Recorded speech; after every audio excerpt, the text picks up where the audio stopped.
Hello there, folks, and it's Jeffrey Shaw from Radio FM 88 in Queensland, Australia.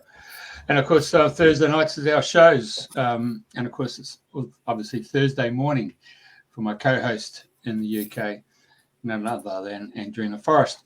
And so, without any further ado, I'll hand it over to Andrena. Hi, everybody. Good morning, good day, and wherever you are in the world, and if you're listening to the replay, very welcome to Dreaming the New Dream, and happy solstice to everybody. We're coming from the heart chakra of the planet today, and I have the lovely Garry Sharp, who's just a few miles down the road from me, and I'm really excited for Garry to share his devices and his gadgets, because you would have seen by the flyer he had this amazing whatever which he's going to share. So that sparked a lot of interest, but I found Garry on Facebook, I think, and I saw one of your gadgets, and I've got no idea now which one it was, but I was just mesmerized by all these different shapes that you were making. I just found it really fascinating. So I got in touch with Garry, and we've met a few times, and he's made me some devices to go under the land where I am, because he tuned in, but we'll come back to that. So Garry, without further ado, welcome to Dreaming a New Dream. Greetings. Thank you for letting me be on the show and talk about my experience and my journey. Yeah, so first of all, you've just got to share that you've got your fairy. You're very in tune with the elementals, and you've got an amazing gift of how you can tap into the land and to find out what's going on and what needs a balancing and addressing. So let's start off with, I know that you were born in Somerset, and at 7 you encountered a ghost. So would you like to share from that moment on, and then how you come to make these amazing devices? I got mine there, look. And I've got a bigger one that I've put on my arm today. This is for your drink, so a bit Celtic looking. So, so without further ado, off you go. Ooh, okay. So I just want to give you a brief introduction of the last 40 odd years of how I've developed of the things that I've experienced. So it starts off, I'm at the age of 7, it's bedtime. So I'm going to go to walk up the stairs, and I see this figure at the top of the stairs, kind of grayish. And I knew it wasn't a human, it was a ghost. So I went back straight into the living room to see my parents, and I said, there's a ghost on top of the landing, help. And basically what I got given was an elastic band, and my advice was flick it at them and scare them, and they will go away. And since speaking more to people about the show and about my experiences, there's a lot of people that have this phenomena of seeing spirit, and a lot of people choose to look the other way, hide under their bed sheet, and just ignore it, basically. But I, at that age, wanted to confront my fear, because I wanted a good night's sleep. So with that, I knew I wasn't going to get any help. I walked up to the top of the stairs and tried to make contact. And it was a lady, she just ignored me and just kept looking out the window. And I thought, well, that's really strange. So because she didn't want to talk to me, ignore me, went to bed, fine. So this encounter had happened a few times, until one day she was in my bedroom and not the landing. And because I guess I was bugging her, she went to my bookshelf and she was knocking off my books. That's Portuguese stuff, isn't it? So that made me really angry. And I said, just stop it. I know you're not going to pick this up. And what is your problem? Doesn't anybody love you? Right? And with that, she turned round and looked at me. And she actually said, no, nobody does love me. And because I'm the age of 7, I didn't go into a formal why, how, and who, Right. So So throughout my life, I've been doing a lot of energy forms, another word for a ghost, clearing. So these energy forms don't know they're stuck. They're just stuck in this parallel dimension. So she goes, no, nobody loves me. And I said, so you haven't even had a pet that you loved and it loved you back. Pets love unconditionally. And she goes, yeah, I did actually.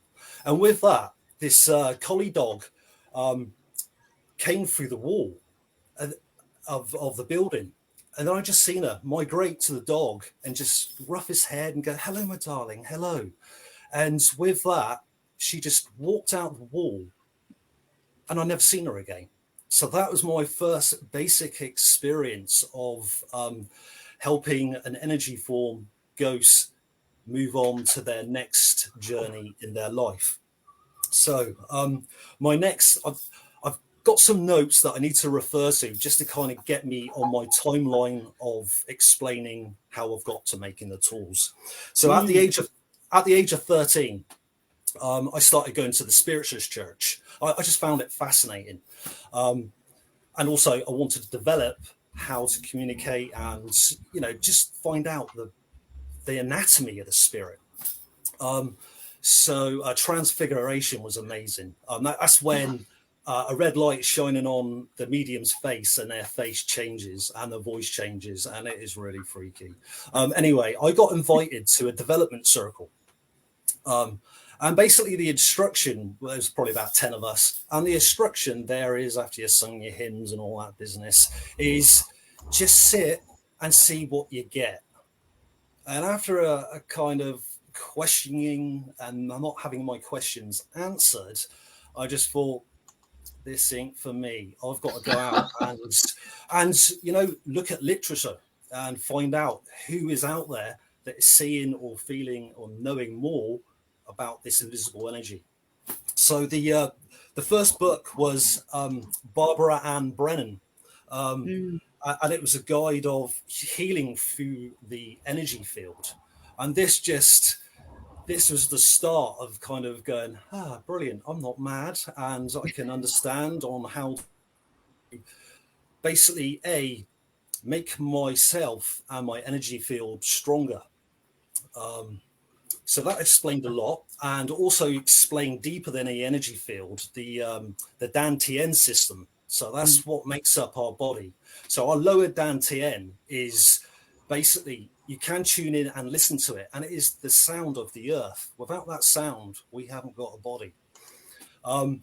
So from there, I was intrigued to know that Kung Fu and Qigong practitioners develop the lower Dantian and the middle and the higher Dantian, but it's the lower Dantian which can change your physicality, make you stronger, heal disease, changing it from a dull red to a bright red, eventually to a golden light.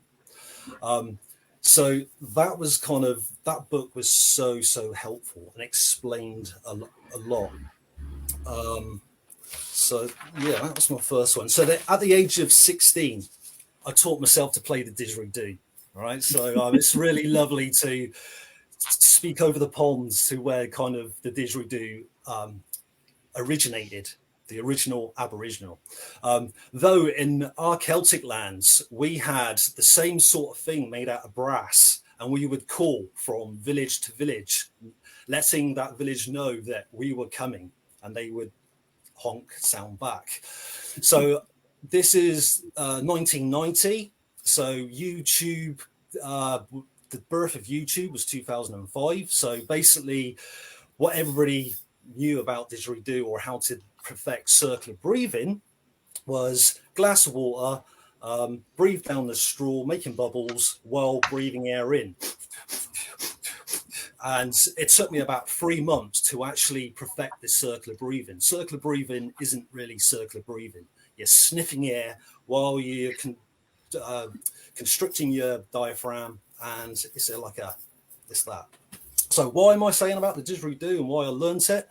Is because Wim Hof, who does all the breathing, he says getting high off your own supply and playing the didgeridoo is a very simple access to heightened awareness. You forget your body, you forget your automated breathing, and you are with the sound, and you are resonating with the energy fields of the universe, the birds, the earth. So I'm going, wow, this is pretty cool. Diddly diddly do. And all of a sudden, I can see about 6 inches down into the earth. It was about the size of a golf ball. And later on, I found that is our grounding cord, which sometimes when I see energy, it takes anything from an hour to 24 to 48 for the outside landscape world to come back and said, this is the explanation of what you've seen. So anyway, going back to the golf ball and grounding,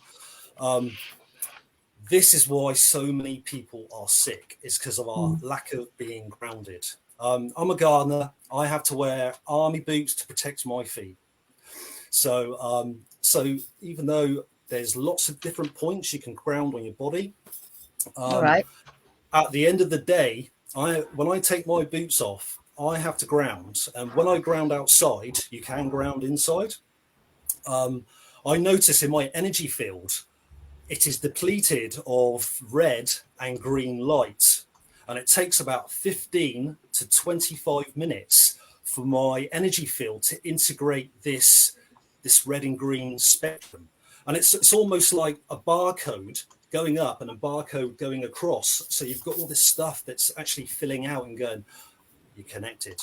But, so everybody knows about the aura and the chakras, but we don't think that our aura actually goes under the earth. So our aura goes 3-4 foot left, right, above, but it also goes down.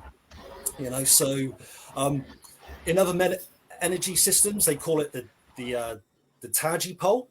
So it is our connection. This goes back to Barbara Ann Brennan of connecting to the center of the earth, our dantians, our soul seat, the top of our head, and up into the universe, bringing it back down into our heart. So you can get grounding sheets. And this is another interesting thing about sick houses and how energy can affect us. And some houses aren't grounded. So we've got this circuitry of wire for our electric. And then usually outside of a house where the mains is to connect to the mains, you've got this wire and it spirals down into a grounding pin. Some houses haven't got that. So if you go and get a grounding sheet or an earthing sheet for your bed,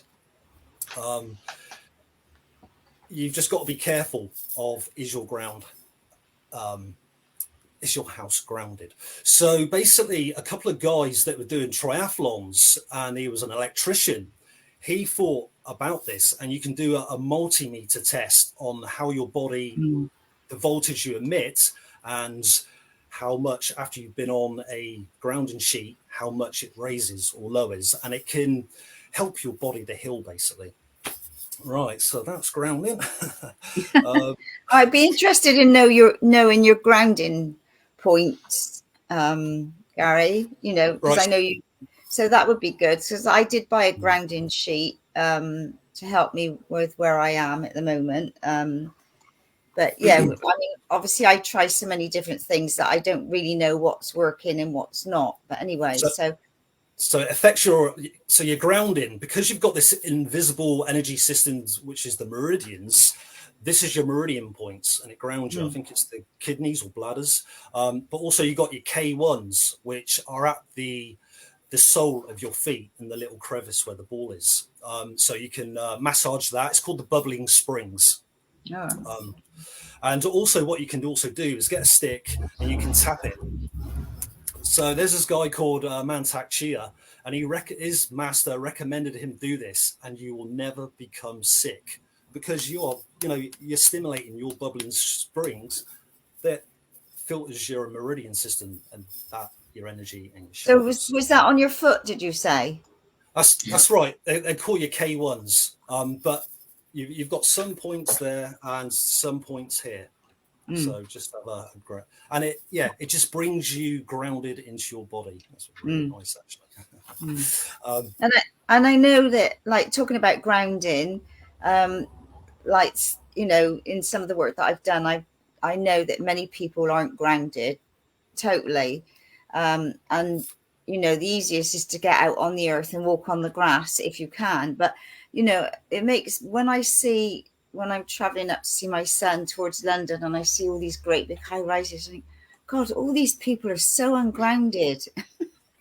So my next opinion point in my age is age 16. I went to see it, 16, 18. I went to see a friend at college. Went out for a few bevies. Somebody had spiked my pint with some amphetamines. You know, a slim, you know, it's speed. It's a slimming drug. You know, lots of people that experience it. Being a sensitive, I basically started grinding my teeth. Knew this wasn't alcohol, and then I just had the hellish night and morning, and the next 2 to 3 months, thinking that every single day, every hour, I was going to die. So basically what I could see that was happening in my energy field was my lower dantian. Also, this dantian is also like a bowl. So you've got other modalities saying about the 3 bowls. So, you know, it's the flower of life. It's the fruit of life and the flower of life. So it's that pulse. So you've got something, and it's that energy that kind of comes out and comes in. So basically, in my lower dantian bowl, I had this crack in it, and that was where my energy was leaking. All right, why I was feeling sick, why I was feeling I was going to die, because basically that had blown my lower dantian, and my life force was leaking. Luckily, and this is, I love synchronicity. When things happen, you know, you go, oh, I need this. And going on to my life story, this is how things have turned up to me. So this is year 2000. I got a book called Energy Medicine by Donna Eden. And that book saved me. It talked to me about the grounding points, the smoothing of the meridians, the, you know, just coming together, points that you could just hold that just instantly made me feel better. She's an amazing person to look up, and she's got loads of free stuff on YouTube. And what was that, Donna Eden? Donna Eden, Energy Medicine. Okay. Back then, we didn't have YouTube. So I read this, healed myself. Well, maybe, you know, I was young, so I had that on my side. And then you just forget to practice these energy moves, a bit like Qigong. Very similar to Qigong, actually. So about 2000, no, actually about four years ago, or maybe less than that, she is now made it on, thanks to the internet, she is getting that word out to the world, which is amazing. So, you know, you can read these books, do the application and practice and experience. Though, if you haven't got this media or anybody to talk about it, you can think you're going a bit crazy. We're just like, yeah, no one's going to understand this. All right. So 2005, I read the book Living in Your Heart by Drumvalo, Malkadet. Oh, yeah. Drumvalo, yeah. At the first page was this guy called Slim Sperling, and he was a geobiologist. Big words. I want to try to not use big words because, you know. Keep it simple. Right, but there's a few paragraphs I will, just to kind of, just for you to go, right, so, yeah, picked up this book, loved the CD, really simple, centering your heart. But this guy fascinated me with all his tools and gadgets and how he influenced healing the earth, playing with the earth, trying to give it a hug, trying to stop what mankind or transmuting what we are doing. So, yeah, but the information was just slowly getting out. This is 2005, birth of YouTube, just found this. Oh, brilliant. So it's like, you're in America. Great. Anyway, so there was no other information. Couldn't find that much information on him. In Glastonbury, the day after, lo and behold, I found a flyer. Slim Sperling is coming to the UK, and he's got a 3-day course. Thank you very much. And it was in a week's time. So, which is really amazing. So I went there, got overloaded with information. Really, I kind of went there for the tools, but also it was a dowsing workshop. And I will go on with the dowsing bit a bit later. And another thing I want to say as well is about the consensus reality. And this is for everything. What I feel is not necessarily what you are going to be feeling. We all have our ways of interrupting things. Some people see energy, some people feel energy, and really they're the same thing. It's how we fine-tuned on how we want to interpret it, that data. So great, went on this course, got overloaded. The dowsing was just, it's like driving a car. You pass your test, and that's when you start learning, because you've got to start thinking for all the other drivers, you know, and remembering all the stuff eventually until that becomes like the back of your hand, second nature. So it takes a few years to kind of perfect your own way and understanding of how dowsing works. And yet again, with dowsing, you need to be hydrated and you need to be grounded, because if you're not any of them, you're not going to get the right signals or answers. Right, so where am I now?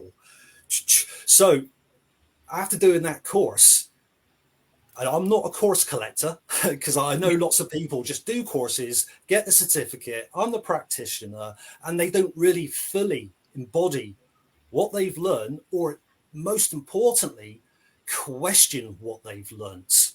Like, you know, and I will go into mantras a bit later of, I'll do this because it's going to bring me this. And you don't really understand what that's bringing in. Anyway, I'm digressing. So no. I come across, I've always been interested in geometry. And then I come across this, this book. It's a workbook. Fantastic. They've done it. They're pioneers of geometry, Jiva Carter and Juliet Carter. The template.org. Yeah, I did one of their workshops years ago. Fantastic. It's just the way they've laid it out, explained it, has given it their own language, and they've gone, this bit affects that organ, this bit affects that. And the other important thing, which is also to do with dowsing, is muscle testing. So, you know, they had so many amazing stories. So I just want to give you an example of one of their stories and how geometry affects us. So the crucifix, right? That's a negative piece of icon geometry, right? So if you muscle test a vicar, he will test weak. Now, if you explain to this vicar or any priest or what have you, that the cross is actually an unfolded box. So that now has took his vision away from suffering and understanding what actually a cross is. So now he's educated, and now he's got a different system to understand. He will then, his body will be strong.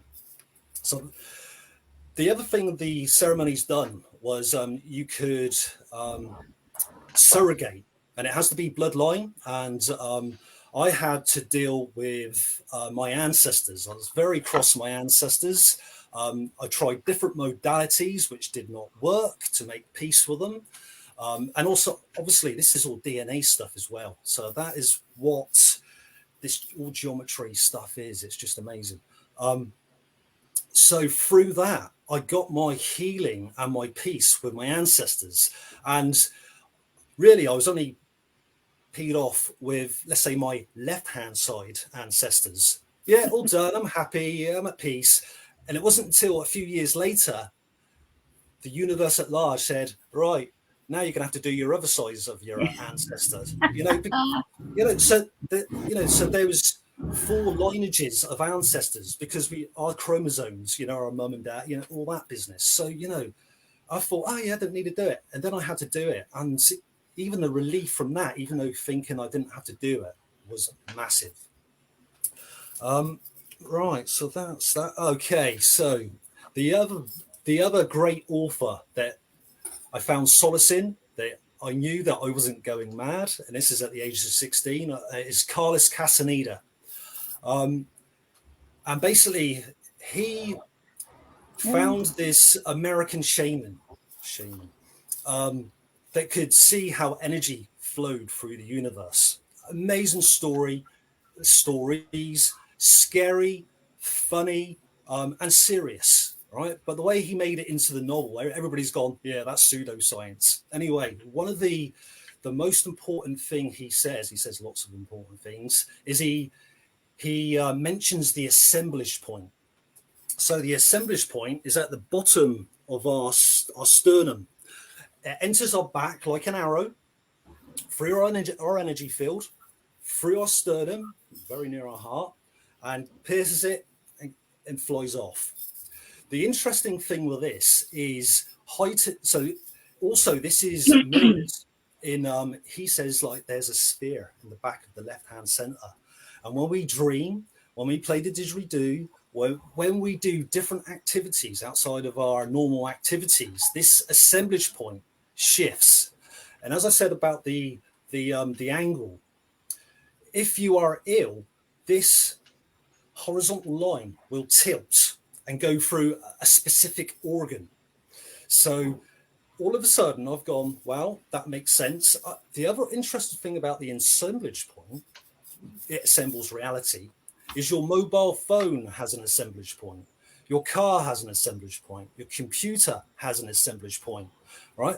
Really interesting. But actually, this is actually really serious, because there's these things called energy attachments that we get attached to, and they imprint on our energy field. And this also goes into dowsing, that we're not quite there yet.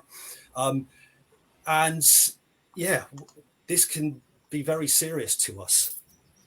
So from then, it doesn't really give you any ways of practicing of his information he gives you. So the next interesting person I met was Angela Blaine. Hopefully I've got that right. Boing. She was the first person to scientifically, with technology, locate the assemblage point. So all the people that were going, oh yeah, Carlos Castaneda he's made it out of his head. Actually, you've got some person that went, who's a doctor, got the gadgets, found it, and then they developed their own modality of centering the assemblage point. Wow. Using this quite a big crystal. And so I went there, experienced it, brought this massive course, and learned very quickly. The course is quite a lot of money, so I didn't buy into that, because I didn't really want to be a practitioner in that. But I did, with everything, question everything and experiment with it and see how I feel, and ask lots of questions. So even though you're centering the assemblage point, what happens when you dream, have an accident, fear, happiness, one too many beers,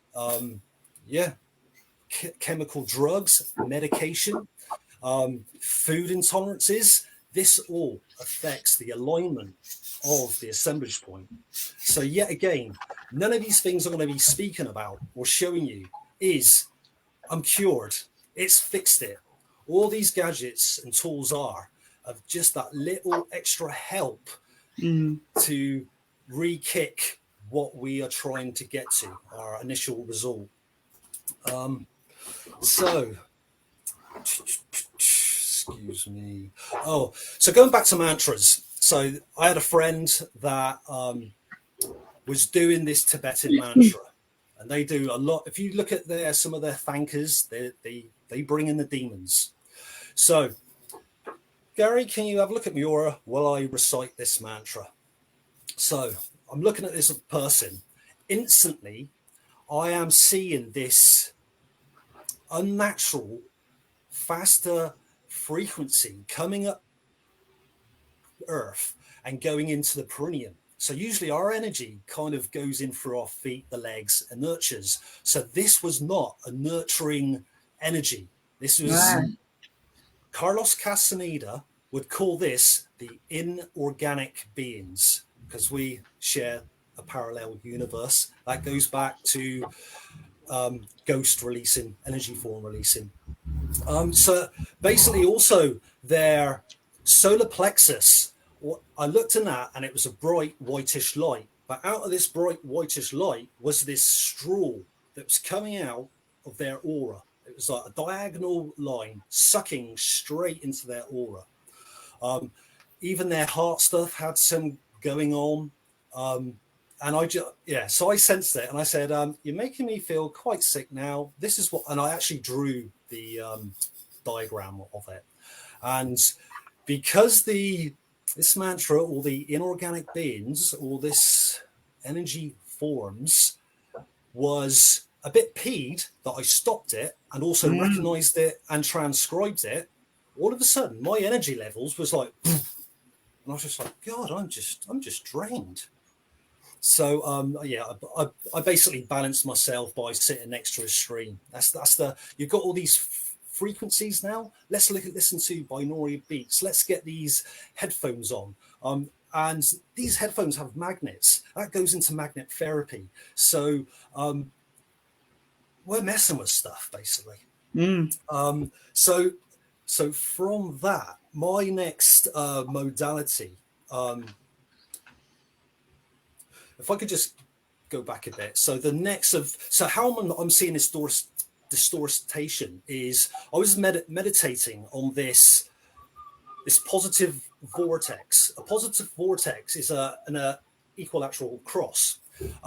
These particular ones were called Miss May, and they're on the Orient survey maps. So these are kind of like our ancient spots on villages that were mazes, but also more importantly, meeting points for the village and the farmers to make decisions on what was going to happen.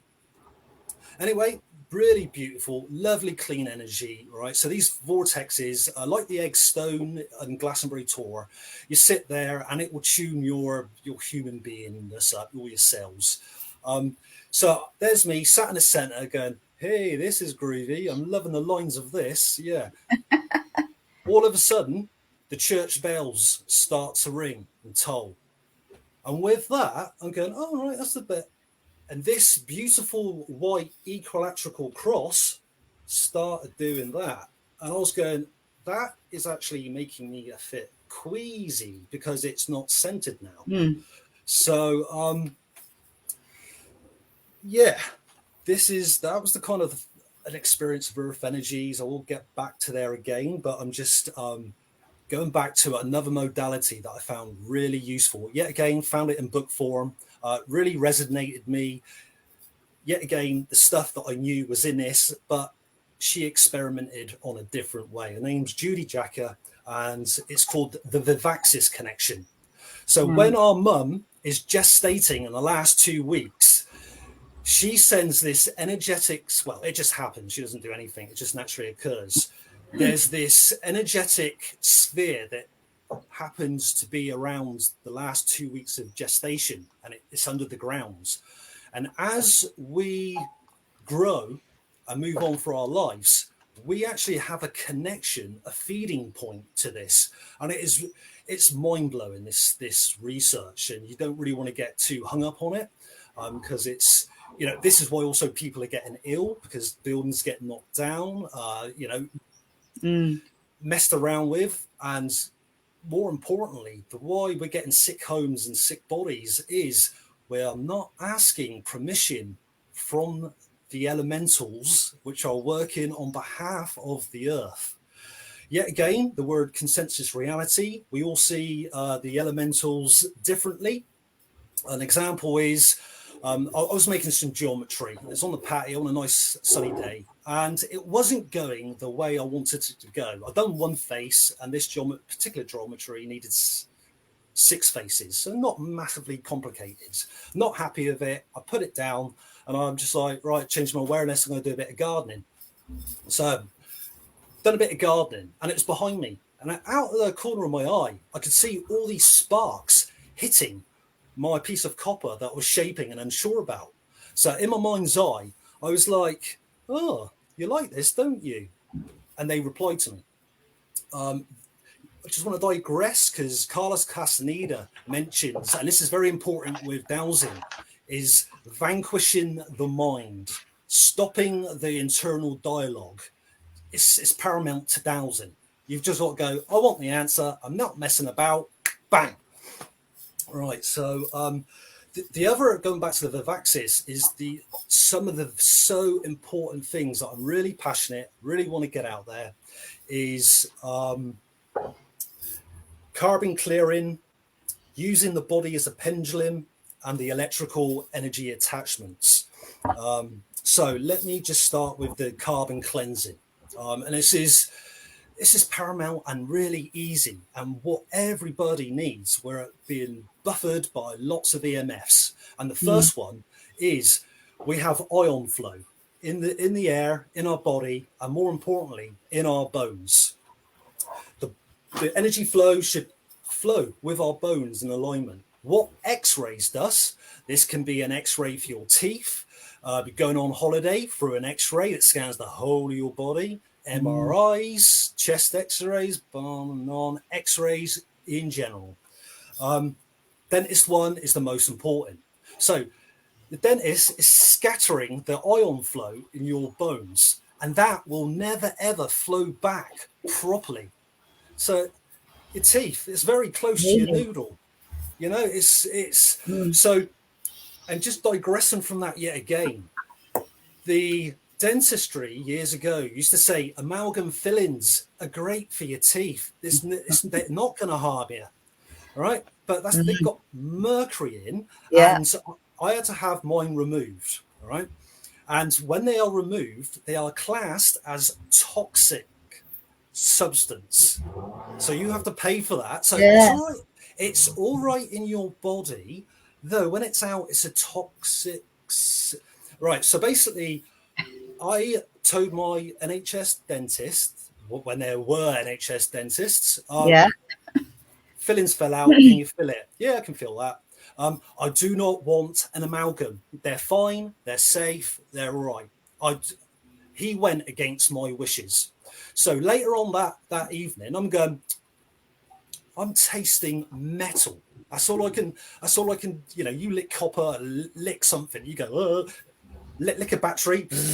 And that is exactly what I had in my mouth. So I had to go and see a specialist to take them out.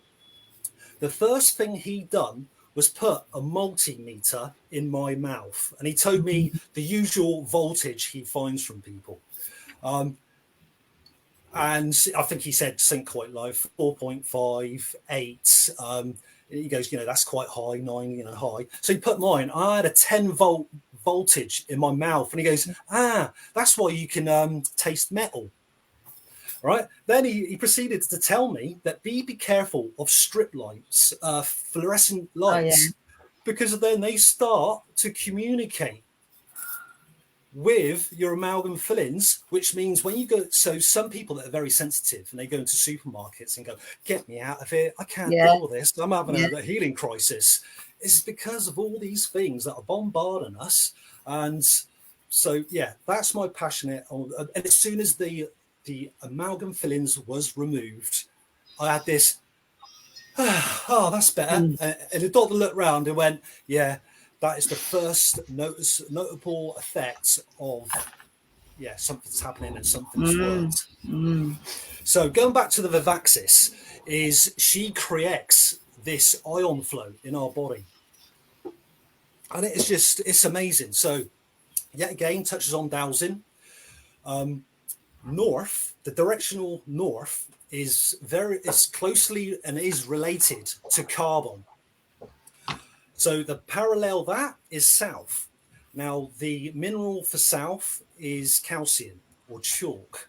All right. So that's just two directions. And if you're thinking of the periodic table, there's a lot of dials to kind of figure out stuff, but we're just figuring out on these two things and the process. So, so what she recommends is you are facing north and you start jarring your jaw. So you can use your fingers or a sushi wrap, you know, just so you're jarring it, you're stimulating it. And this is very, very similar to how I work with copper. Is I have to anneal it, heat it up to make all the particles and molecules excite, so they're not static anymore. So they've expanded and they go, "Way, what are we going to do?" So that's also happening into your ion flow. So you're waking it up. After you've done that for about 30 seconds, you beforehand get some charcoal. It has to be decent charcoal. So make it yourself or buy hardwood charcoal that hasn't got any nasties in it. So I've made myself, I've put it in a freezer bag, very thin plastic, wrapped it in sellotape. I've obviously crunched up the charcoal.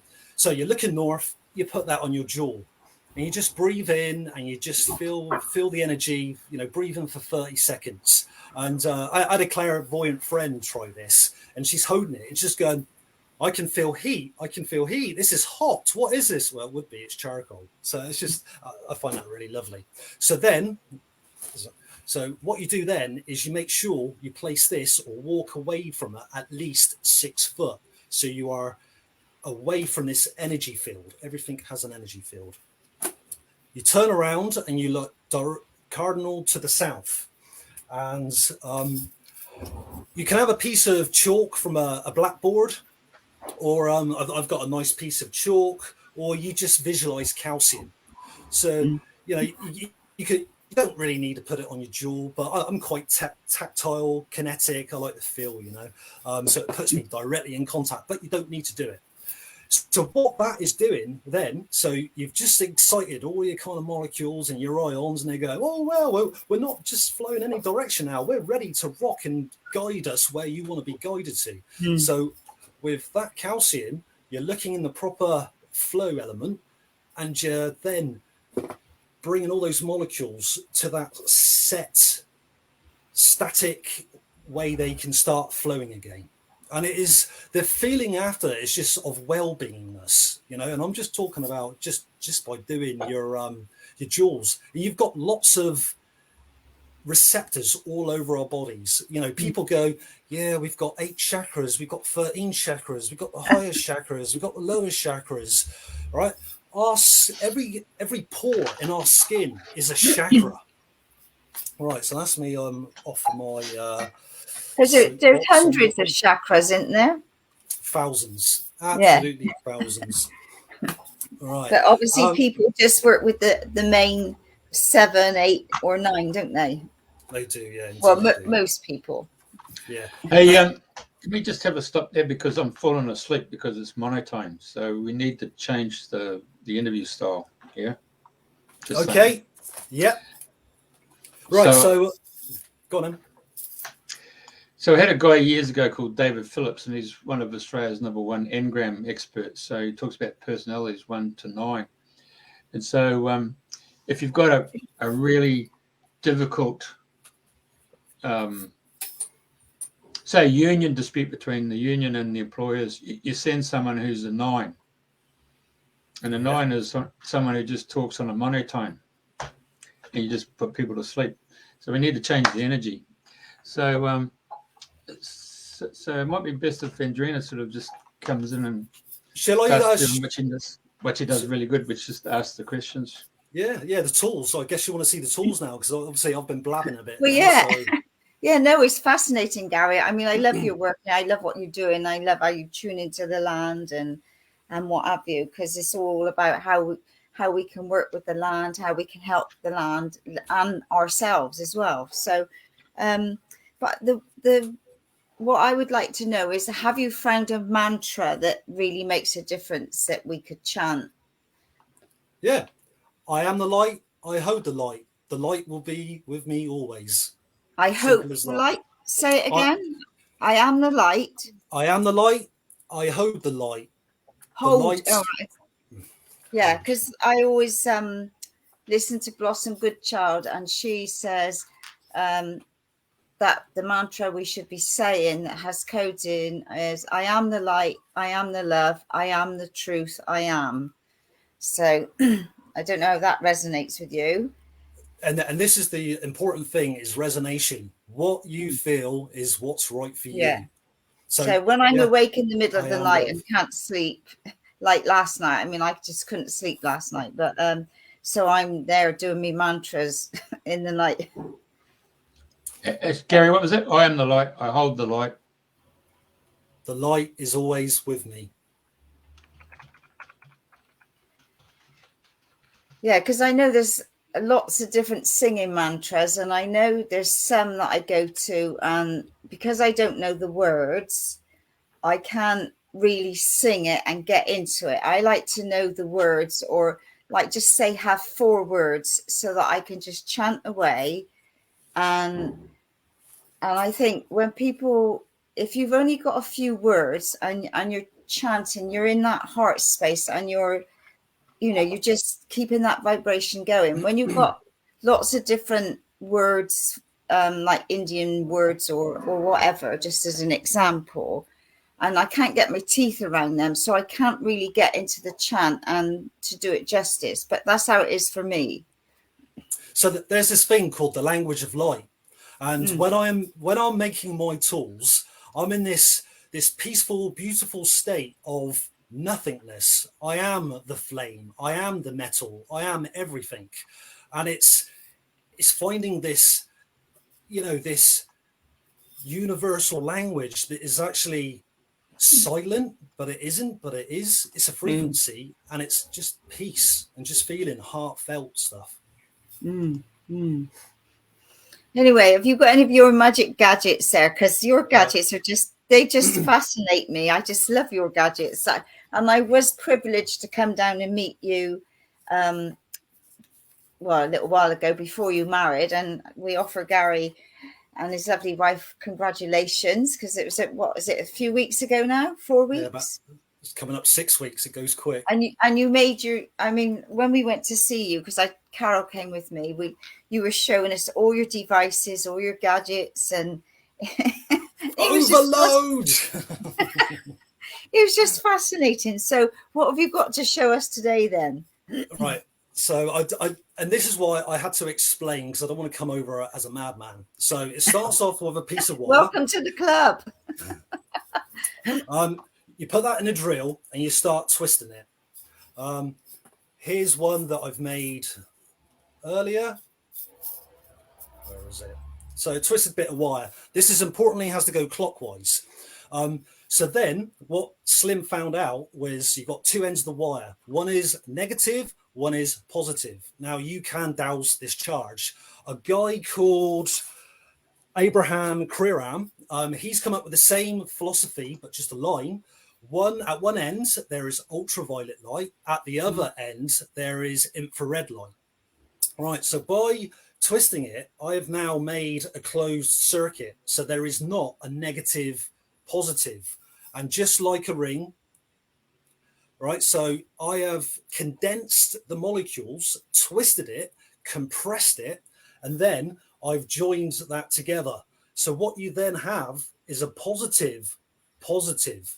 And this is really interesting to know. So I want to go into using your body as a pendulum. You can stand up and repeat your name, and you will want to feel that you want to fall forward. So say a wrong name, and you want to feel falling backwards.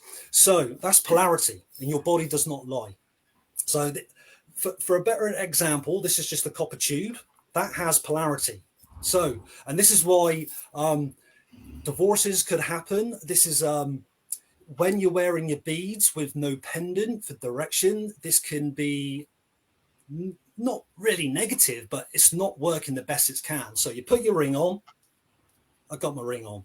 All right. So I don't know what polarity that is. So I'm going to do click dowsing. So if I'm strong, I can't click my fingers. So for me, luckily, that's strong. And I have to do this when I wear my bead necklaces because I want to be firing all systems. I've just put that the other way. I'm weak. So this is these subtle things that affect our energy. So so basically I've played around with the rings. You've got different ways you can play. This is flattened, and it just kind of, people say they can measure the frequency, and this kind of, so it's, you've got this film of ultraviolet light, and it instantaneously tightens up the molecular structure of water and also kind of whatever you put in it. Slim told me that you can bend these wires, and a lot of people are doing this. And then there's another thing with wire, which is the electric culture, or making your plants grow bigger. I'll come to that bit in a minute.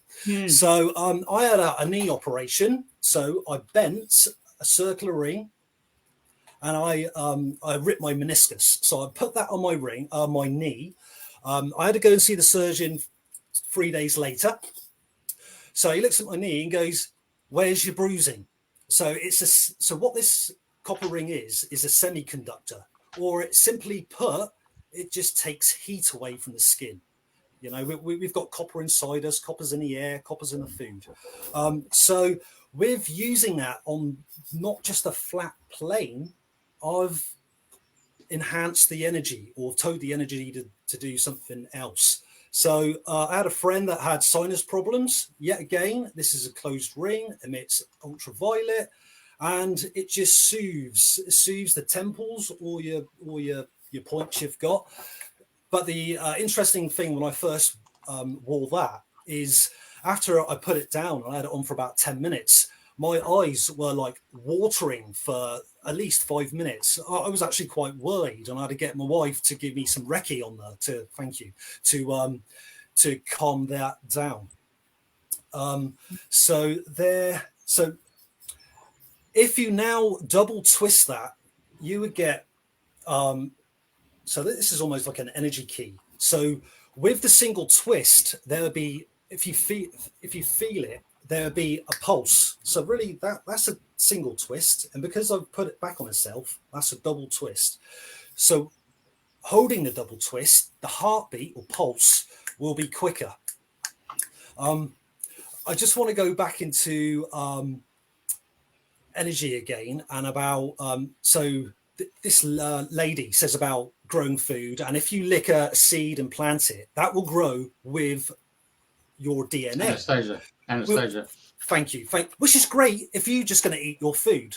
So anyway, I've got this whacking big potato in my hand, and I'm thinking, how am I going to stick that in my gob, because I don't want to lick it.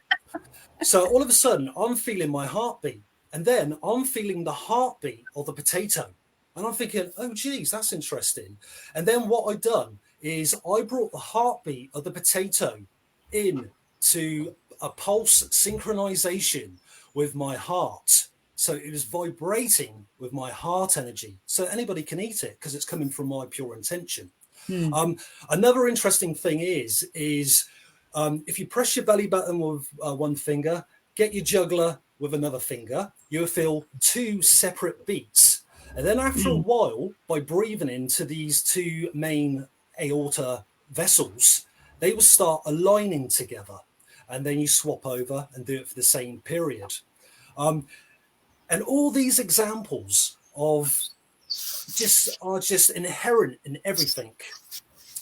This is a hypercube, which is a very interesting tool. It's like a UFO. There's ways of, it's a portal. So here's another one, an Acuvac. Yet again, that's double twisted. Oh, thank you.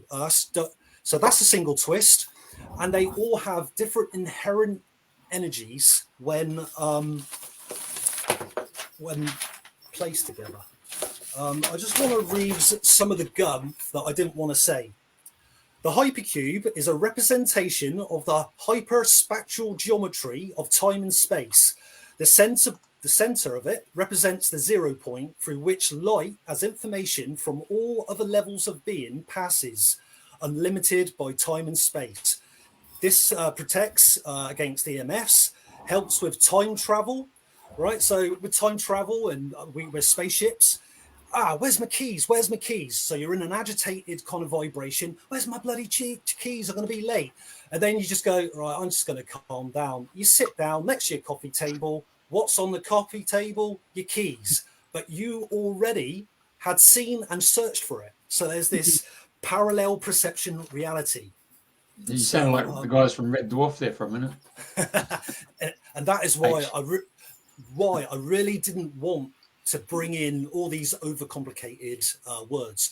So there's this electro culture thing going big now. So I thought, let's try this, let's make it. So with the direction of flow in wire, I thought, all right, this is where thinking in the left and right is just, you've really got to ask and feel. So I thought the energy would kind of go that way. Well, it doesn't. So with the open-ended one, that does, because it has the negative and positive.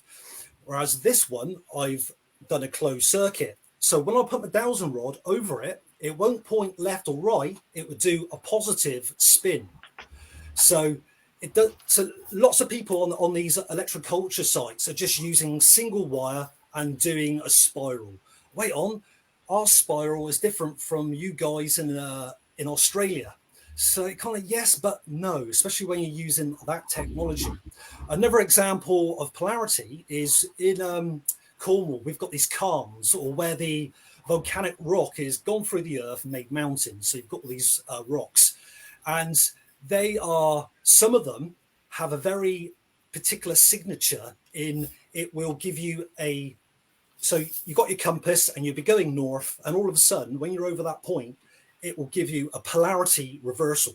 So it doesn't really matter where you're on the world, what sort of clockwise or anti-clockwise direction you're using. It is how you're twisting it and how you are playing around with the negative and positive. This is my cloud buster, William Reich. I'm kind of, so that is orgonite. That's an amazing piece of. So, thank you again. So the idea of this is these should be really interactive with, not I've just put the frequency on, put it outside, job done. You know, there's lots of different ways we can use this. So what orgonite is you're using a ratio of 50% metal shavings, crystals, and quartz. And what happens is when this goes off and cures, the metal reflects and draws energy.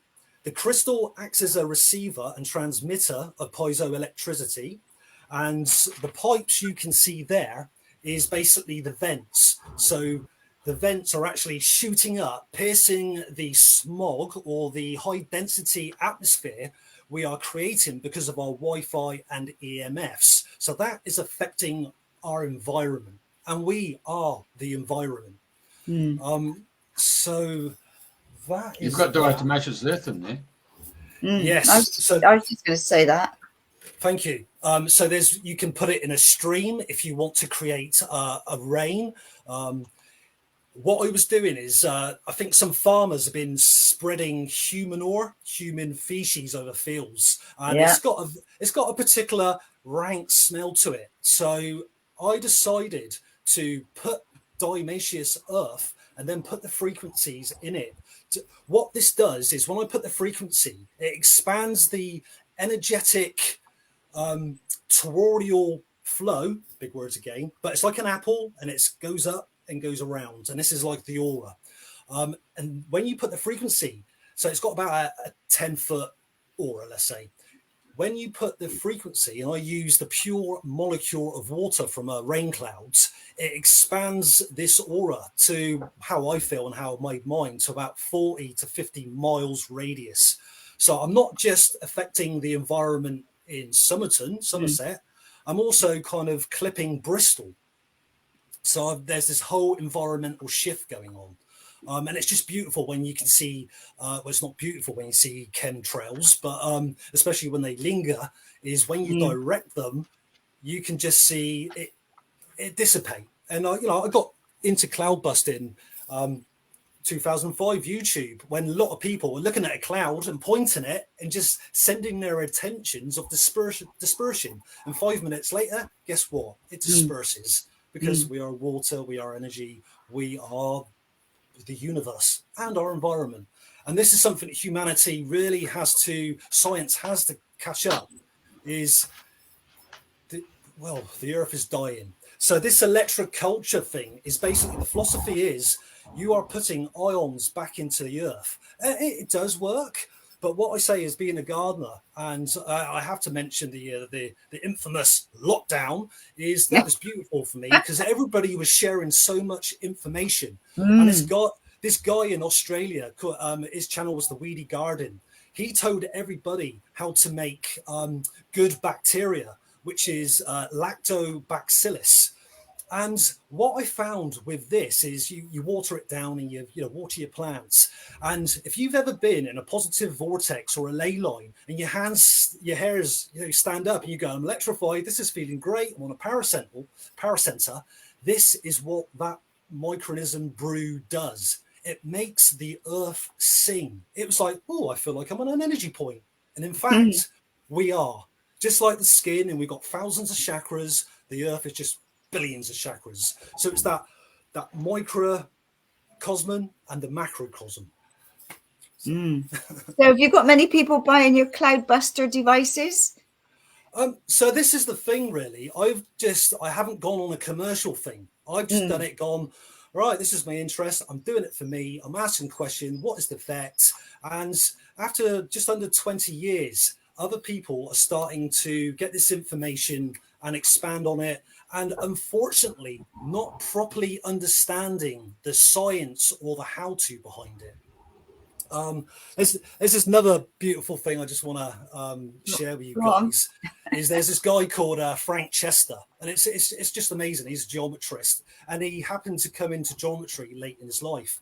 But what he found was the shape of number 7, and that is called the Chesterhedron, right? So he found this shape of 7 just by so you can make geometry. All you need is a straight edge, a compass, and a pencil. So you don't need measurements. So he came up with that, and then found it was the shape of the human heart. So then, because of that, he had to become a heart specialist to prove what he found was right. So then he had to find a jewel. So all platonic solids, which makes up us basically, has a jewel. So a geometry that fits inside. So then he found the shape of number 13, and this is the Decatria. And it's just, that is the Picardium around the heart. And it's just, his life's mission is kind of been educating about this shape and about, our heart is more than a pump. So I've almost come full circle saying about Dronvalo, living in the heart.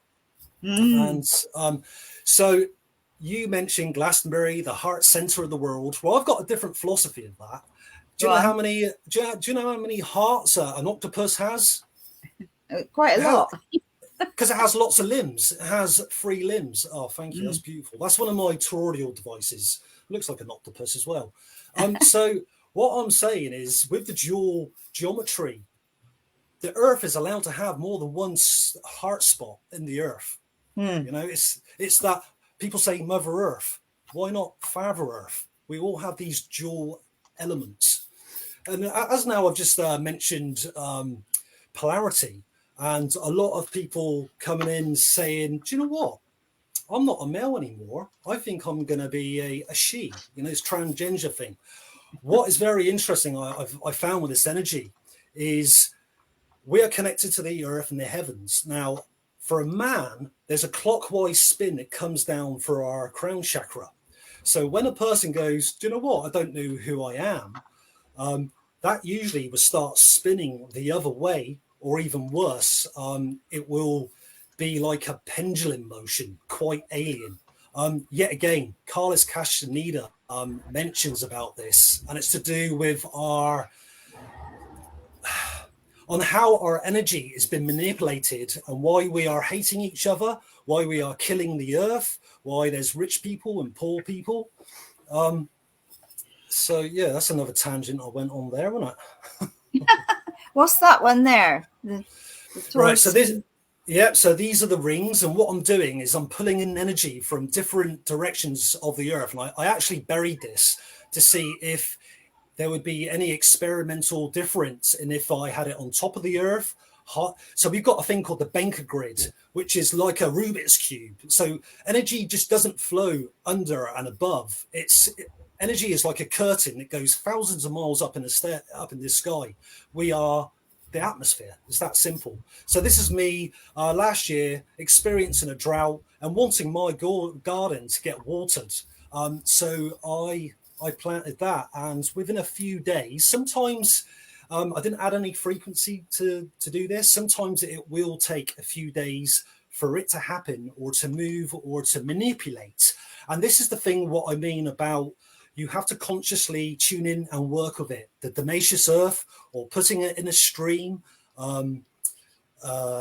different frequencies, putting different types of just playing with it, just being acting with the innocence of a child, just playing. God, so many questions keep popping through my mind. There's just such a mind of information with all of this stuff. And this is why I had to start sounding my monotone, is because this is how. Oh, that's you're talking about the sun, so that's the central sun. So we have more than just two suns. So that's the eye of the central sun. What was the tangent I was going on then?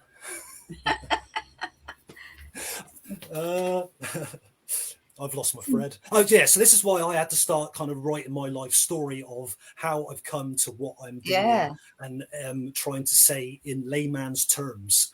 And thanks to you, and thanks to the radio show, I'm gonna transcribe of what I've done about 4 pages. But as you write, there's all little kind of spider legs coming off it, because I have these experiences of the elemental, animals, the earth, the people, and it's not just an hour show. I just want to share another beautiful story, and about how we are not better than animals. So I'm living in this barn, and next to this field, I'm living in this beautiful X-farm that needs my help. So there's this donkey and a horse. The massive horse is a female. The donkey is an abused gypsy capture that someone has found, saved, but doesn't really look at them. And this donkey is scared. Having close inspection, I can see that some of the gypsies, I'm talking about the pikeys, the bad gypsies, they have been putting their cigarettes out on its neck and stuff like that. So it is scared of man. Yeah. So everybody knows donkeys are naughty. It walks into this little grove, gets tangled up in this clematis, like a trailing plant.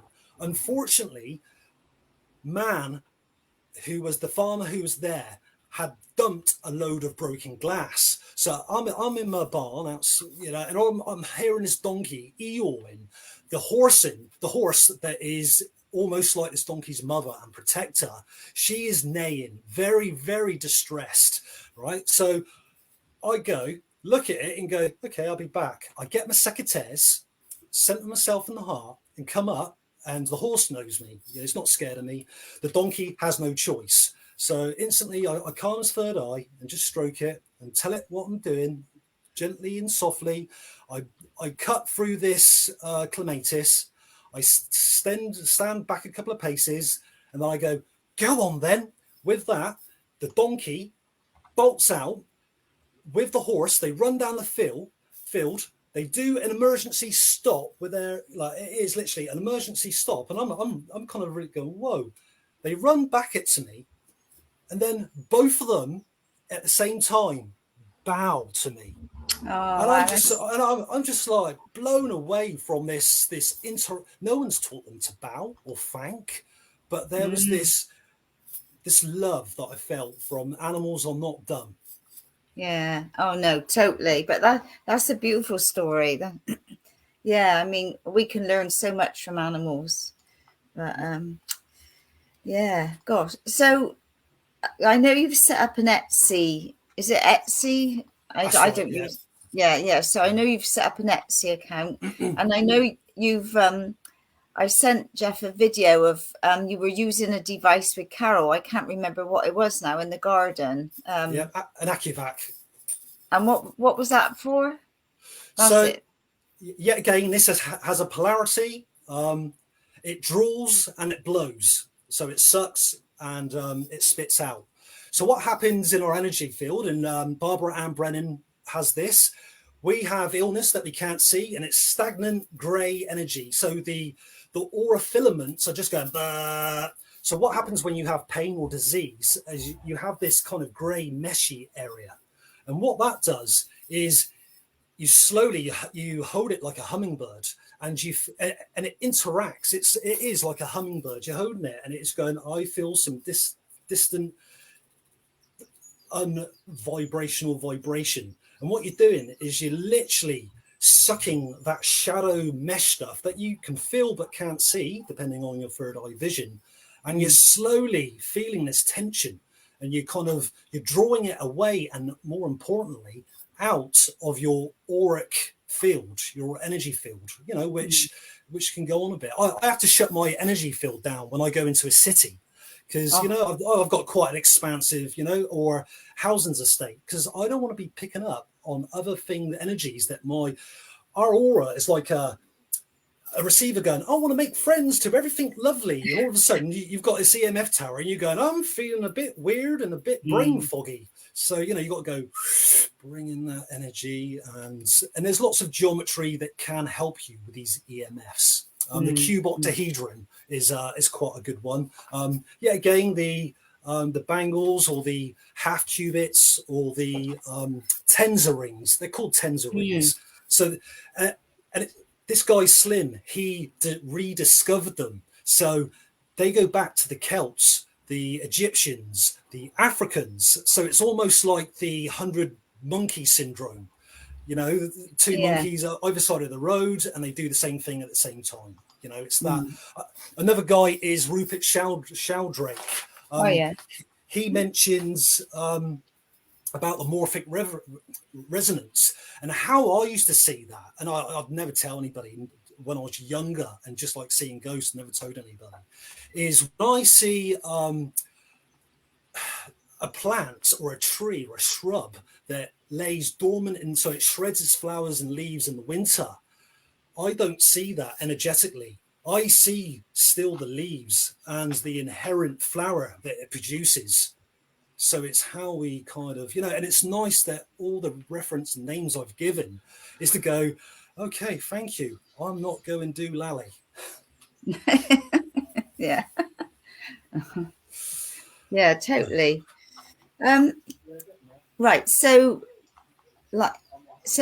if people are having like illness problems or land problems or house problems, like I spoke to you about what was going on for me, because obviously I was living in a metal can, if you like, and with a device, a tower not far away, and obviously that was affecting me. And you made me this, what was it called? This, I don't know if we got a picture, the device you made with copper going in. So yet again, that's a different form of orgonite. Orgonite will change its color and discolor with water, and it could possibly crack with being left outside. So I experimented with concrete and using the same mixture and the same processes. And basically it's just, and I made that in a shape. It could have been any shape, but because I love the heart, this is where we need to connect with the earth. The earth gets upset by thinking that we own it, and we just go, having a house there, drilling water there, I'm putting electric there, and not asking. This upsets the elementals, the guardians of the earth, and the earth itself. And with that, we create geopathic stress. So we've got all these lines and fixtures, and I'm going to put a sewer there. And now the things we've got with EMF towers is they're producing their own negative chi lines, which are black lines. So basically you get land disturbance from people not respecting the land, people owning the land. I've just recently done an energy release on a battlefield, and I've got this clairvoyant that said she is still amazed on the lengths spirit will go to inform somebody to help somebody rectify a problem. So yeah, it's basically, there's a whole underlying reasons of why we have disturbances and don't feel at home in our home. And what I was saying with the pulse synchronization, this is the way, using that philosophy of creating a new home if you want to find a new home. Or you're lonely and you want a partner, but you can't find a partner. Yet again, this is another philosophy with different techniques, but using that same pulse synchronization, you can bring things positive from you. So basically, earth energy is finding out what's going on, seeing if you can help it, communicating with it, and if you can't rectify it, move away and just understand that it will leave that energetic impact, like a fingerprint, on your energy field. And I seen you, Andrena, when you went on holiday. I can see energy through the computers and stuff, and it was just like, you're a younger self. You know, I could see all your stress and void because you had removed yourself from that imprint of the land. Yeah, so totally. And so hopefully now, at the moment, while I'm still living there with that device and all these other little doodahs, is helping me keep balance while I'm there until I find my next abode. So yeah, you can find a sweet spot in your home. So you can dowse for this. And then sometimes they have radial spokes coming out. So you can measure and count these, right? So then if you do a prayer of gratitude and thank and really love your space, and then go back and try to add up these spokes, you will have more because you've just interacted with your sweet spot, your soul of your home. And another interesting thing about these rings, you can make these rings in different sizes, is I'm going to mention that bad name again, but it's not the virus, a coronal charge. And this is where you put it around your smart meter or your fuse box. So just think about it. All your energy electric points, which messes around with the earth energy, goes into this massive meter fuse box, right? And then that sends out all these rays which charge up anything negative that's going on. So one way of knocking that out is putting one of these tensor rings around it, because it's not just a plain surface. It actually does, the energy contracts and expands. Amazing. It's not an easy or a simple subject, is it really? No, it's very complex. But obviously, if anybody's having any issues or anything, they can contact you and take it from there, or get your devices, whatever. So yeah, please, yeah. No, brilliant, Garry. I mean, I just love all your your different, they're just amazing. So yeah, so I am a fan of your work and I love what you're doing. So yeah, so if there's nothing else you want to share, or do you want to ask Jeff before we? Andrew had a question.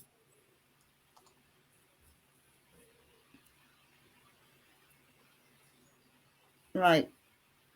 Over to you, Garry. Oh, good question. My geez. We better read it out, really, for people on the radio. Yeah. At some stage later, can Garry be asked what he thinks the negative energy vampire beings are, please? Okay, so yet again, this goes into this massive wormhole of dowsing. We also have curses on the land. We have curses on our body. We have ancestral stuff we need to sort. A guy that's been on your program, Matthew Hange, he's come up with arc healing.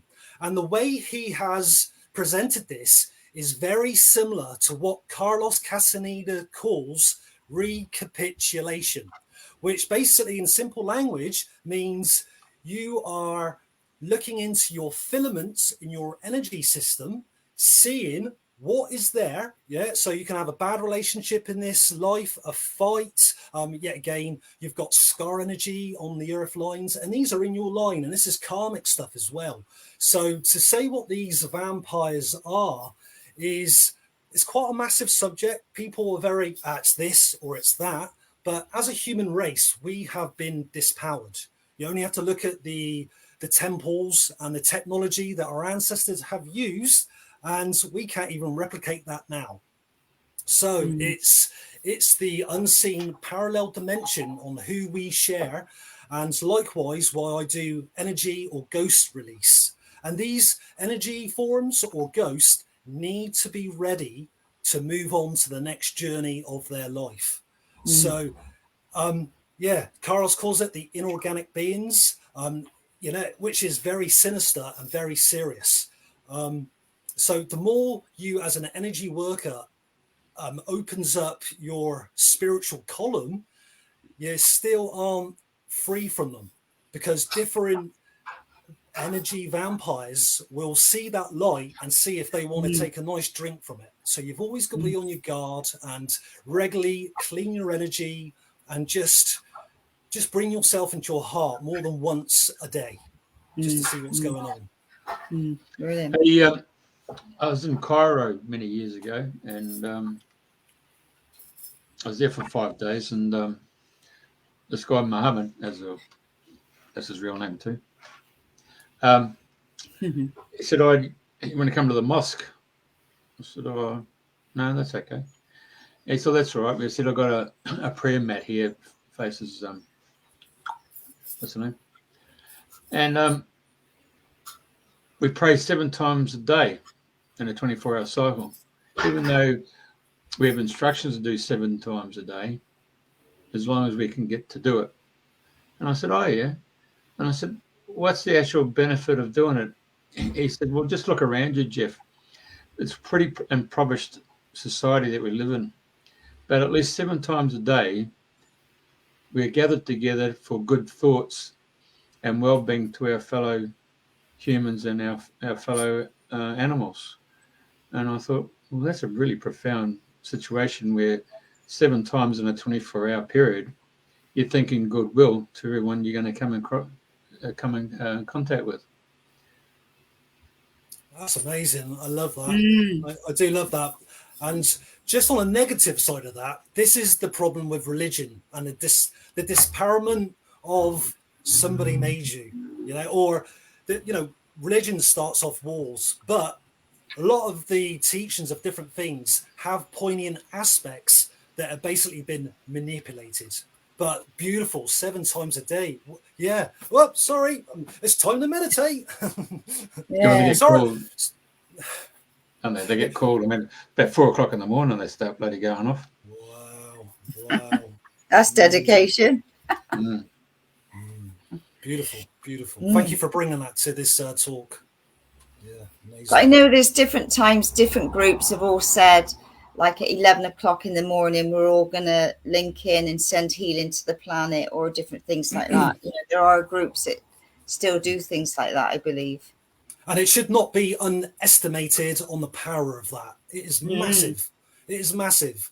It really is. So sometimes when I send healing, I don't send it to make the person better or heal. I send it so they have at their disposal their filaments to help themselves. And that's the beauty about Matthew Haynes' modality, is he puts you in responsibility as being your own healer. And that's massive. But to actually just go, and Donna Eden does an amazing thing. She was watching a theatre and she could see a ballet dancer lacking in energy. So she said to her daughter, let's send some chi over to her, because she's lacking, right? And then all of a sudden, this dancer picked up her energy and just shined like the rest of them. That's massive. Just that simple love intention. Well, you have a look at the UK when Princess died. Funeral position, and I went through, and then the person threw a rose on the taxi, or the hearse, I should say.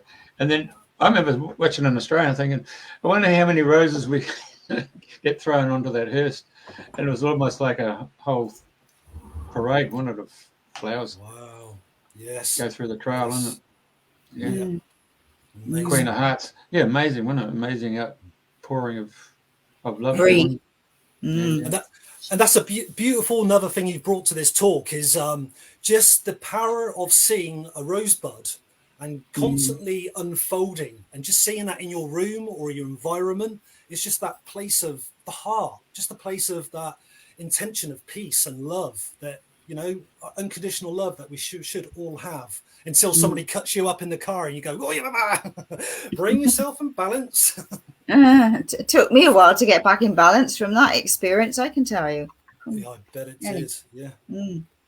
Anyway, that's the past. Indeed. And yet again, you have to, that is energetically been stored, and for you to heal and to recapitulate and have that forgiveness for the person and for yourself for being it at the time. And that's a hard one to get your head around. Somebody's been bad to me, and now I have to forgive them. But the thing is, you were in that situation. So it's not just 10%, it's 50-50. Totally. Okay. So is there any lasting words of advice in any way, shape or form you'd like to leave us with today? Just question everything. Always check into your own energy, and try to emit love to just whenever you can, and just remember to bring you back to your dantian, your bottom and your center, and just try to be conscious of that light you emit and the purpose we are here for, which is to uplift everyone. Thank you. I've really enjoyed it, and I know we could go on talking for ages about this, so we'll have to have you back at a later stage with see what else you've put together. Fantastic. I hope I didn't send too many people to sleep, like Jeffrey said. But it is Jeffrey's evening as well. It is the end of day for him, so as well. Well, that's quite interesting, because I was born at 3 o'clock in the morning. So by the time it's 3 o'clock in the afternoon, my energy flags. So we always have to be remembering when our natural time flags. Right, and Andrew says Garry offers overwhelming subjects. He's only just minutely introduced each for over an hour. It's obviously knows what he's talking about from direct experience, not just opinions. Great show, Jeff and Andrena. Nice to see you. Wow. Thank you, Andrew. Thank you so much. That's I feel that really emotionally, heartfelt. Thank you. Okay, well, thank you everybody for listening to Dream in the New Dream, and same time, same place next week. And don't forget, we've updated our app, so you can now download it.